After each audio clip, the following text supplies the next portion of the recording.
1999, British Gas estimated that there's 1.1 trillion cubic feet of natural gas off the coast of Gaza in the Gaza Marina. They got a contract 26 years ago to get that gas, but Palestinians haven't seen anything since. There's also 1.7 billion barrels of oil, they reckon, off the coast of Gaza. So if Israel takes Gaza, depopulates it and just annexes it, then it gets access to all those resources. There's also another oil and gas deposit in the West Bank called Meged, which Israel has taken and used because they argue it's west of the 1948 armistice line. But this is a colonial project, and colonial projects are about stealing land, but even more, they're about stealing resources and making sure that indigenous people have no access to their resources. Look at what happened in the United States with Native Americans. Their reservations are all on the most arid land with no resources, and they chucked them a few casinos to try and keep them happy. Obviously that didn't work, but that's what you're seeing in West Bank and Gaza. And I think that unless the world stops Israel, their plan will work, because no one seems to stop them. Nothing they do, doesn't matter how many kids they kill, doesn't matter how many people they starve, doesn't matter how many starving people they kill,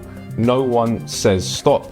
So the West is complicit in this plan of ethnic cleansing, this plan of total genocide that is going to end Palestinian people and will be the final solution that Zionism has sought since Israel's created. But I believe that the shadow of this genocide, the shadow of what they're doing, will eventually destroy Zionism itself. We've seen nearly 2 years of Israeli genocide in Gaza perpetrated by a far-right fascistic regime backed by Washington, London, Berlin and plenty of other Western capitals. We need to fight back against a system that allows that to happen. But first we need a population which is informed about what has happened. Part of the reason they've been allowed to get away with it is because the media repeats their lies and doesn't cover the deep participation of those governments. At Deep Dive, we're all about investigating and exposing our own government and Western governments' complicity and participation in the crimes that Israel is committing in Palestine.